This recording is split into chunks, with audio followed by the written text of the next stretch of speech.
ఓం శ్రీ గురుభ్యో నమః. ఓం శ్రీ సరస్వత్యై నమః. ఏబిపి సుబ్బారావు గారి ఆధ్యాత్మిక బృందం వారి సౌజన్యంతో కార్తీక పురాణం 6వ అధ్యాయం దీపదాన విధి మహత్యము. ఓ రాజశ్రేష్ఠుడా, ఏ మానవుడు కార్తీక మాసము నెల రోజులు పరమేశ్వరుని శ్రీ మహావిష్ణువును పంచామృత స్నానము చేయించి కస్తూరి కలిపిన మంచి గంధపు నీటితో భక్తిగా పూజించినచో అట్టివానికి అశ్వమేధయాగం చేసినంత పుణ్యము దక్కును.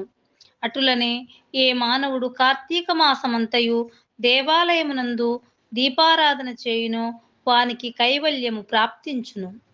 దీపదానము చేయుట ఎటులనా, పైడిపత్తి తానే స్వయముగా తీసి శుభ్రపరిచి ఒత్తులు చేయవలెను. వరిపిండితో గాని గోధుమ పిండితో గాని ప్రమిదవల చేసి ఒత్తులు వేసి ఆవు నెయ్యి వేసి దీపం వెలిగించి ఆ ప్రమిదను బ్రాహ్మణునకు దానమియ్యవలను. శక్తి కొలది దక్షిణ కూడా ఇవ్వవలెను.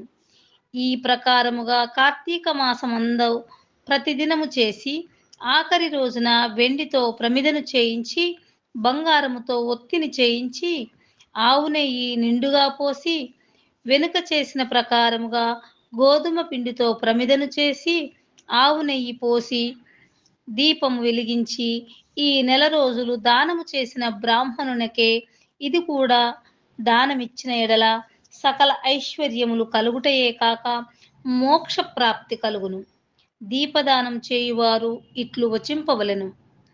సర్వజ్ఞానప్రదం దివ్యం సర్వసంపత్సుఖవహం దీపదానం ప్రదాస్యామి శాంతిరస్తు సదా మమ అని స్తోత్రం చేసి దీపదానం చేయవలెను. దీని అర్థమేమనగా, అన్ని విధముల జ్ఞానము కలుగచేయునదియు సకల సంపదలను ఇచ్చునదియు అగు ఈ దీపదానము చేయుచున్నాను, నాకు శాంతి కలుగుగాక అని అర్థము. ఈ విధముగా దీపదానము చేసిన తరువాత బ్రాహ్మణ సమారాధన చేయవలెను. శక్తి లేని ఎడల 10 మంది బ్రాహ్మణులకైనను భోజనమిడి దక్షిణ తాంబూలములను ఇవ్వవలెను. ఈ విధముగా పురుషులు గాని స్త్రీలు గాని ఏ ఒక్కరు చేసినను సిరి సంపదలు, విద్యాభివృద్ధి, ఆయుర్వృద్ధి కలిగి సుఖింతురు.